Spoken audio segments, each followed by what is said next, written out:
사무엘상 8장은 이스라엘 백성이 우리도 다른 나라들처럼 왕을 좀 세워달라고 요구하는 사건이 기록된 장입니다.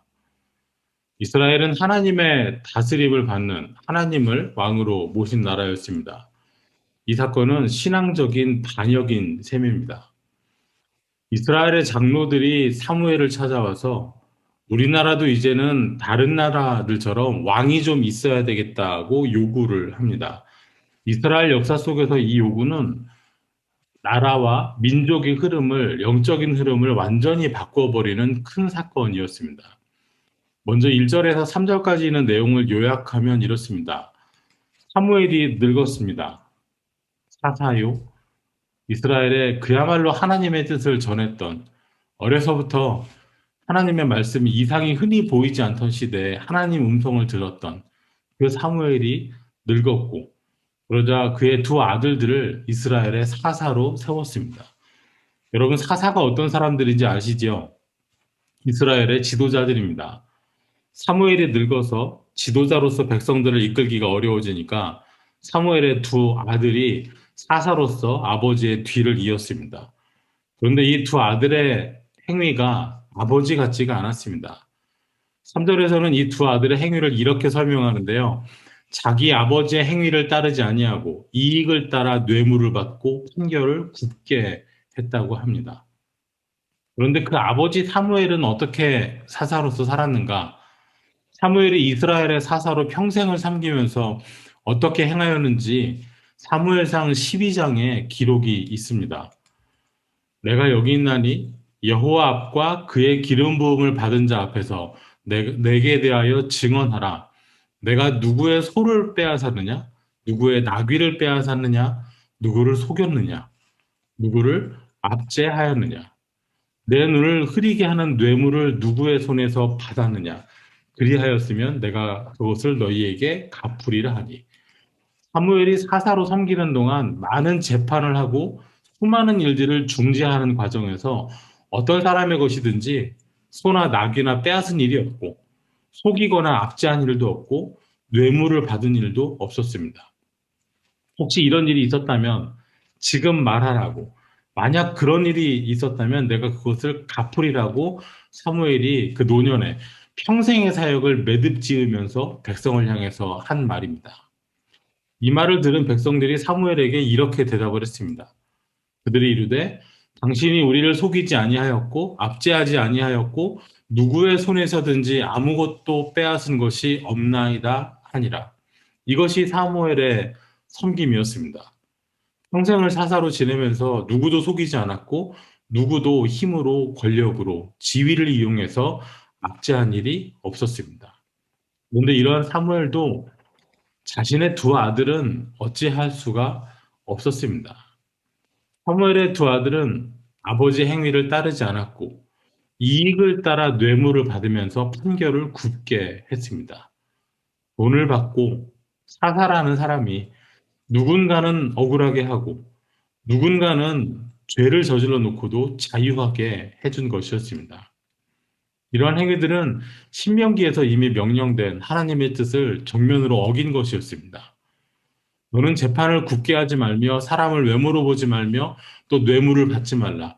뇌물은 지혜자의 눈을 어둡게 하고 의인의 말을 굽게 하느니라. 아무리 믿음의 사람이라도 그 자식들에 대해서는 참 할 말이 없는 경우를 자주 보았습니다. 사무엘이 어릴 때 엘리 제사장과 함께 있었습니다. 엘리의 아들들도 참 부정했고 몹쓸 짓을 많이 했습니다. 사람들은 엘리 제사장의 가정사를 보면서 아버지가 하나님 앞에서 깨어있지를 못하니까 자식들도 그러하다 이렇게 말을 하곤 합니다. 하지만 사무엘을 보면 또 상황이 다릅니다. 그 아버지는 참으로 믿음으로 열심히 살았으되 자식들을 믿음으로 정직하게 세우는 데는 실패했습니다. 이런 상황 가운데 장로들이 사무엘을 찾아와서 하는 말이 이렇습니다. 그에게 이르되 보소서 당신은 늙고 당신의 아들들은 당신의 행위를 따르지 아니하니 모든 나라와 같이 우리에게 왕을 세워 우리를 다스리게 하소서 한지라. 이제는 우리도 왕이 있어야 하겠습니다라고 말하는 근거는 첫째로 사무엘이 이제 늙어서 은퇴를 해야 한다는 것이고요. 두 번째는 사무엘의 아들들이 당신과 사무엘과 같지 않다, 정직하지 않다는 것이었습니다. 이 말을 들은 사무엘의 마음이 좋을 리가 없지요. 6절 말씀에 우리에게 왕을 주어 우리를 다스리게 하라 했을 때 사무엘이 그것을 기뻐하지 아니하여 여호와께 기도하며. 사무엘은 어떤 기도를 드렸을까요? 하나님 앞에 기도하는 사무엘의 마음은 또 어떠했을까요? 한번 헤아려 짐작을 해보면 어떨까요? 이스라엘의 왕은 사실 하나님이시죠. 그런데 지금 백성들이 우리도 왕을 세워달라 말하는 표면적인 명분, 그 책임이 누구에게 있습니까? 사무엘 아들들이 사무엘 같지 않다는 것이죠. 결국은 자식을 잘못 가르친 자신에게 가장 큰 허물이 있다고 생각했을 것 같습니다. 마음이 참 어려웠을 것 같습니다. 이런 사무엘을 향해서 하나님께서 이렇게 말씀하셨습니다. 백성들이 내게 한 말을 다 들으라. 해달라는 대로 해주라는 것이죠. 왕을 세워주라는 말씀입니다. 그리고 이어지는 말씀이 이는 그들이 너를 버림이 아니요 나를 버려 자기들의 왕이 되지 못하게 함이니라. 지금 이스라엘 백성들이 버리려고 하는 것은 사무엘이 아니라 하나님이라는 것이죠. 이 백성들의 폐역, 신앙적인 반역은 아주 뿌리가 깊었습니다. 내가 그들을 애굽에서 인도하여 낸 날부터 오늘까지 그들이 모든 행사로 나를 버리고 다른 신들을 섬김같이 내게도 그러하는도다. 애굽에서 인도하신 날부터 오늘까지 모든 행사로 출애굽 한때부터 광야를 지나서 가나안 들어와서 사사시대의 끝자락 지금까지 하나님을 버리지 않는 때가 없었다는 말씀입니다. 오늘 사무엘이 겪고 있는 이 마음의 고통을 하나님께서는 출애굽 때부터 지금까지 매일 겪고 계셨던 것이죠. 하나님께서는 날마다 사랑을 베푸시면서 다가가시지만은 이스라엘은 모든 행사로 사사건건 모든 일 가운데 그 하는 일로 하나님을 등지고 다른 신들을 섬겼습니다. 결국 사무엘이 늙었고 그 아들들이 사무엘 같지 않다는 말은 핑계, 빌미가 되었을 뿐이고 사실은 이번 기회에 사무엘 어차피 늙고 곧 죽을 테니까 이스라엘을 하나님이 다스리는 나라가 아니라 이방 나라처럼 자신들 가운데 세워진 한 사람이 다스리는 나라로 바꾸고자 하는 것입니다. 이제까지는 그나마 비록 명분뿐이지만은 사실상은 명분밖에 안 남았지만은 그래도 하나님께서 다스리는 나라였습니다. 여러분 사사시대에 반복되는 패턴을 기억하시는지요? 은혜로 믿음으로 가나안 땅에 들어가서 살다가 은혜를 잊어버리고 믿음을 버리고 우상을 숭배하면 하나님께서 이방 사람들을 회초리로 드셔서 이스라엘을 교훈하십니다. 경험이 들기도 하고 어려움이 겪어도 회개하지 않으니까 이방 사람들이 일어나서 쳐들어오게 되는 것이죠. 현실에 여러 가지 어려움을 만나게 됩니다. 그러면 부르짖습니다. 하나님 좀 도와주세요. 살려주세요. 부르짖으면 그때 사사가 등장하고 이스라엘 민족이 다시 평안을 되찾습니다. 하지만 오래 가지 못합니다. 또다시 평안 가운데 얼마 가지 못하고 믿음을 버리고 하나님을 떠나서 또 우상을 섬깁니다. 뿐만 하나님의 다스림 바깥으로 나가려고 하는 것이죠. 사사시대의 죄악, 징계, 그리고 회개와 회복, 또다시 죄악으로 반복되는 패턴은 왕이신 하나님을 벗어나려고 하는 이스라엘과 그들을 추적해 가시고 또 붙잡아서 다시 생명의 자리, 은혜의 자리에 돌려놓으려고 하시는 하나님의 사랑의 기록입니다. 그런데 지금 이스라엘이 사무엘을 마지막으로 이제 그만 사사들의 시대를 아주 끝을 내고 하나님의 통치마저도 벗어나려고 하고 있습니다. 이스라엘 백성들이 바라는 것은 모든 나라와 같이 되는 것입니다. 하나님이 다스리시는 나라 말고 이제까지 주변에서 목격한 다른 나라처럼 되고 싶어 합니다. 하나님을 왕으로 모신 나라일 때 이스라엘의 사사는 명목상 왕의 역할을 하는 것처럼 보일 때가 있었습니다. 나라의 대표로서, 지도자로서 백성들을 이끕니다. 하지만 다른 나라의 왕들과는 차이가 아주 컸습니다. 우선 사사는 자신의 왕궁이 없습니다. 왕을 위한 군대를 모으지도 않습니다. 사사가 군대를 일으키는 것은 그 민족을 이방족 속의 손에서 건져내기 위해서 하나님의 뜻에 따라 일으켜지는 것이죠. 그러나 오늘 이스라엘 백성들은 눈에 보이는 지도자를 원합니다. 눈으로 보고 손으로 만질 수 있는 지도자를 원합니다. 하나님은 보이지 않으시죠. 하나님의 통치는 이스라엘의 순종과 믿음으로 가시화되는 것입니다. 그러나 주변 나라의 왕은 그냥 있어도 눈으로 볼 수 있었습니다. 애굽에는 바로 곧 파라오가 있고요. 저 멀리 에티오피아에는 간다게라고 불리는 여왕이 있었습니다. 아말렉 족속에게는 일명 아각이라고 불리는 통치자가 있었고 블레셋에게는 아비멜렉이라는 호칭으로 불리우는 왕이 있었습니다. 백성들은 언제나 눈에 보이는 통치자를 원했고 눈으로 볼 수 있는 신을 섬기는 것을 좋아했습니다. 그래서 모든 우상은 신상이 있습니다. 형상을 따라서 새기고 깎고 쇳물을 녹여 부어 만든 상이 있는 것이죠. 이스라엘도 예외가 아니었습니다. 모세가 시내산에 율법을 받으러 올라간 40일 동안 백성들이 아론을 부추겨서 우리를 인도한 신을 만들자고 말을 했었습니다. 그래서 만든 것이 바로 금송아지였었죠. 우리 삶 속에서도 심지어 교회 안에서도 자꾸만 눈에 보이는 지도자에게 집중하는 경우들이 많이 있습니다. 눈에 보이는 사람이 교회의 주인이 되고 주도권을 사람이 가지고 좌우하는 모습이 낯설지는 않습니다. 교회에서는 오히려 사람의 리더십은 눈에 보이지 않을수록 좋습니다. 누가 보더라도 두드러지는 지도자, 카리스마가 있는 목사 아닙니다. 어디까지나 인간은 전적으로 타락하고 부패해 있습니다. 믿음의 사람이라고 해서 완전하고 완벽한 것이 아니죠. 우리의 성화는 완성된 것이 아니라 지속적으로 이루어가야 하는 과정입니다. 힘을, 권력을, 칼자루를 쥐면 반드시 부패하게 되어 있습니다.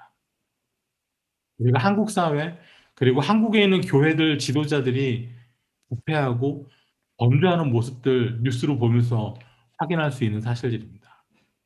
교회는 사람들의 눈에 보이지 아니하시는 주님의 다스림을 받는 공동체가 되어야 합니다. 그리고 우리의 믿음이 바로 히브리서의 증언처럼 보이지 아니하시는 하나님, 주님 사랑의 증거요 실상이 되어야 합니다. 이스라엘 백성들은 현실 문제 해결책으로 눈에 보이는 통치자를 선택했습니다. 이스라엘이 현실 안에서 겪고 있는 온갖 어려움들, 온갖 시련들은 사실 본인들의 불순종 때문에 생긴 것인데 이들은 불순종을 돌이킬 생각은 하지 않고 오히려 우리도 다른 이방 나라들처럼 눈에 보이는 왕이 있다면 이 모든 문제를 해결할 수 있다고 결론을 내렸습니다. 이스라엘 백성들이 당하는 현실의 문제들은 하나님 앞에서 해결해야 하는 문제였습니다. 사람을 세워서 풀 수 있는 문제가 아니었습니다. 물론 우리가 겪는 문제들도 하나님 앞에서 풀어야 하는 것을 자꾸 사람 사이에서 풀려고 하면 더 큰 문제가 생기는 것 자주 겪고 자주 목격하지 않으셨나요? 결국 보이는 왕을 구하는 것은 보이지 아니하시는 하나님을 따르지 않겠다는 선언이었습니다. 이제는 더 이상 믿음으로 살지 않겠다는 선언과 같았습니다. 그런데 우리가 한참 전에 읽은 신명기 말씀 기억나실 것입니다. 몇 차례 나눈 바 있습니다. 하나님께서는 언젠가는 이스라엘이 왕을 세우려고 할 것을 미리 아시고 이때에 대한 말씀을 주셨습니다. 신명기 17장 14절부터 있습니다. 내가 내 하나님 여호와께서 내게 주시는 땅에 이르러 그 땅을 차지하고 거주할 때에 만일 우리도 우리 주위의 모든 민족들 같이 우리 위에 왕을 세워야겠다는 생각이 나거든. 신명기 17장 20절까지 왕에 대한 규례가 있습니다. 한 번 더 나눠보겠습니다. 하지 말아야 할 것 세 가지가 있었지요. 첫째는 말을 많이 두지 않는 것입니다. 전쟁은 하나님께 속한 것이기 때문입니다. 그래서 이스라엘은 혹시라도 전쟁에 이겨서 상대방 적군의 말을 포획한다고 하죠. 적군의 말을 포획했을 때 필요 이상의 전쟁을 위한 말이 생기는 것을 막기 위해서 말의 그 뒷다리 힘줄을 끊어버립니다. 그래서 말이 달리지는 못하고 그저 무거운 짐만 나를 수 있게 만들기도 했었습니다. 두 번째는 아내를 많이 두지 않는 것이죠. 당시의 국가들은 모두 국가의 신, 각 국가별 우상이 따로 있었습니다. 그래서 국가 간의 전쟁은 그들이 섬기는 신들의 전쟁이기도 했었습니다. 그래서 국가 간의 결혼은 곧 숭배하는 신들이 오고 가는 일이었습니다. 솔로몬이 주변 국가의 공주들을 아내로 맞이해서 평화를 얻은 이후로 그 대가로 무엇을 지불했던가요? 그 여인들을 위해 고향에서 밑단 신상을 가져오게 하고 제단을 만들어주고 그 이후로 솔로몬이 영적으로 내리막길을 걷기 시작했습니다. 그리고 은과 금을 많이 두지 말라 하였습니다. 우리가 사는 것은 세상의 물질을 의지하는 것이 아니라 하나님 의지함으로 사는 것이기 때문입니다. 반드시 하라 하신 것도 있죠. 말씀을 모세오경을 창세기, 출애굽기, 레위기, 민수기, 신명기 이 다섯 권의 말씀을 손으로 직접 써서 평생 곁에 두고 읽는 것이었습니다. 결국 하나님께서는 사무엘에게 그들이 원하는 대로 왕을 세워주라고 허락을 하셨습니다. 기쁘게 흔쾌하게 좋다 하신 것이 아닙니다. 먼저 그들에게 너희가 그토록 갖고 싶어하는 왕이 세워지면 너희에게 이런 일이 있을 것이다 라고 미리 알게 하십니다. 8장 11절부터 17절까지 이어집니다. 왕이 세워지면요, 백성들이 기르는 양떼의 10분의 1을 세금으로 가져간다고 했습니다. 왕이 세워지면 백성들이 가지고 있는 종과 가축들 중에서 가장 아름다운 또 가장 좋은 것을 왕이 가져갈 것이었습니다. 왕이 세워지면 추수한 곡식들 또 포도원의 열매의 10분의 1을 강제로 가져갈 것입니다.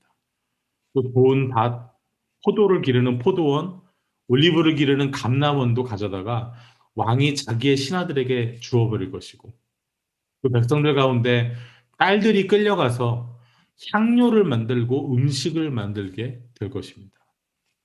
또 아들들은 왕을 위한 병사가 되어야 합니다. 하나님께서 이렇게 만드시겠다는 것이 아니고요. 그 당시 주변에 있는 나라들, 왕들이 백성들에게 행하는 것이 바로 이런 일들이었습니다.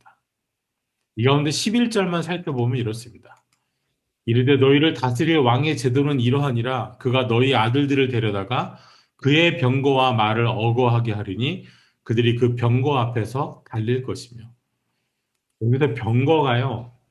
만약에 히브리어 단어에서 복수형으로 병거들이라고 했다면 그러면 전쟁에서 쓰는 군대의 병거들을 말하는 게 되겠습니다. 근데 이 본문에서 이 병거가 단수로 쓰였습니다. 한 대의 병거라는 뜻입니다. 말하자면 전쟁을 위한 전차 부대가 아니고요. 왕 개인이 늘 타고 다니는 왕의 병거를 말하는 것입니다. 전쟁이 있든 없든 싸움과 상관없이 왕이 타는 병거와 그 말을 돌봐야 하고 병거 앞에서 앞서서 달려야 한다는 것이죠. 사사가 있을 때와는 너무나도 다른 모습입니다. 하지만 이 모든 경고에도 불구하고 이스라엘은 결국 끝내 왕을 달라고 합니다. 백성이 사무엘의 말 듣기를 거절하여 이르되 아니로소이다. 우리도 우리 왕이 있어야 하리니. 우리도 다른 나라들 같이 되어 우리의 왕이 우리를 다스리며 우리 앞에 나가서 우리의 싸움을 싸워야 할 것이니이다. 하는지라. 이렇게 해서 백성들의 요구대로 세워지는 첫 번째 왕이 누구였나요? 그렇습니다. 사울 왕입니다. 우리도 다른 나라들 같이 우리 왕이 우리를 다스리고 우리 앞에 나가서 우리 싸움을 이들에게 지금 우리 하나님은 존재하지 않습니다. 한 가지만 확인하겠습니다. 우리 앞에 나가서 우리 싸움을 싸워야 할 것이니이다. 사울은 이 말대로 백성들 앞에 나가서 백성들을 위해서 싸웠을까요? 블레셋과 전쟁이 일어나고 골리앗이 살아계신 하나님을 모욕했어도 사울은 절대로 싸우러 나가지 않았습니다. 사울이 내보낸 것은 시냇가에서 돌멩이 주워서 나간 다윗이었습니다. 오늘 말씀에서 이 한 가지를 붙잡으면 좋겠습니다. 여러분, 하나님의 다스리심을, 주님의 통치를 받으시기 바랍니다. 우리가 바라보아야 할 대상은, 우리가 기다려야 할 대상은 사람이 아니라 주님입니다. 우리 삶의 일들, 교회의 일들이 사람의 지혜와 힘이 아니라 주님의 다스리심 가운데 이루어지도록 내어드려야 하겠습니다. 왕이라는 세상 왕국의 제도가 이스라엘을 구원한 것이 아니었습니다. 교회도 세상의 조직이나 수단이나 리더십으로 구원에 이르는 것이 아닙니다. 우리를 이끄시고 다스리시는 주님 앞에 엎드려 경배하는 주님의 백성으로 서시기 바랍니다.